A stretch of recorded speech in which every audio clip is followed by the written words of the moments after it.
Legal dictation at the speed of 110 words per minute. Exercise number 12. 5, 4, 3, 2, 1. Start.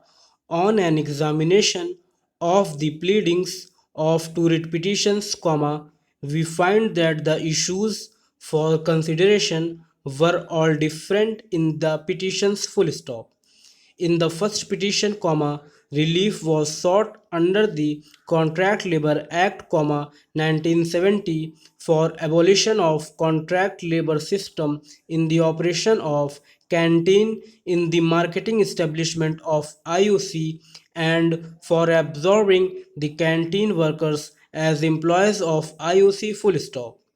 In the second petition, relief was sought under the Industrial Disputes Act, 1947 for making a reference under section 10 within bracket 1 to the Industrial Tribunal to decide whether the contract between IUC and the canteen contractor was sham, nominal and a mere camouflage to avoid extension of labor law benefits to the workers in question, and whether the canteen workers were the direct employees of IUC. Full stop. Para.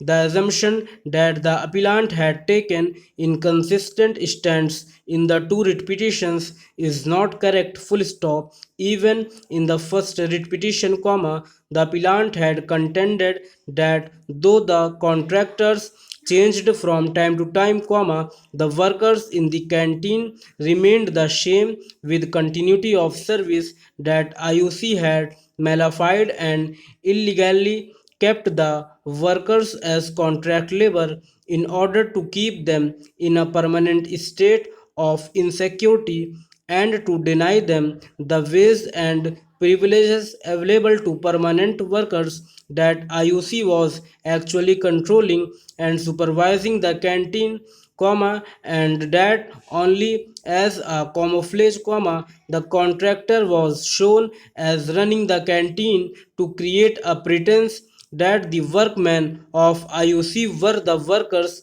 of the contractor, when in fact they were the employees of IUC. Full stop.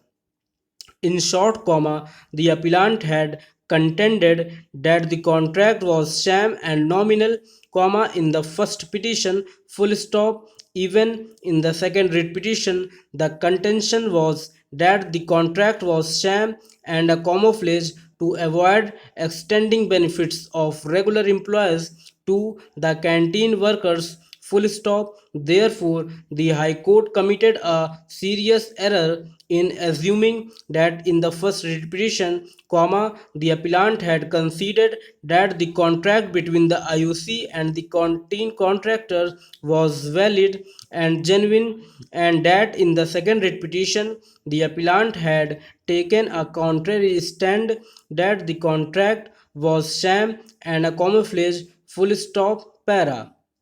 The stand of the appellant and the workers was always consistent, bit full stop. But before the decision of a constitution bench of this court in Steel Authority of India Limited versus National Union Waterfront Workers, 2001 within bracket 7 SCC 1, it was thought that the appropriate relief available was to seek an investigation and abolition of contract labor and consequently seek absorption. Full stop. Therefore, the prayer was made in the first petition. Full stop. This court held that even if there was an order under section 10 of the Act prohibiting contract labor in any process or operation, there would be no automatic absorption of the labor law by the principal employer. Full stop. It was also held that it is always open to the contract labor to urge that the contract was sham and nominal by raising an industrial dispute, and such dispute will have to be decided by the industrial adjudicator and not by the High Court. Full stop. Stop.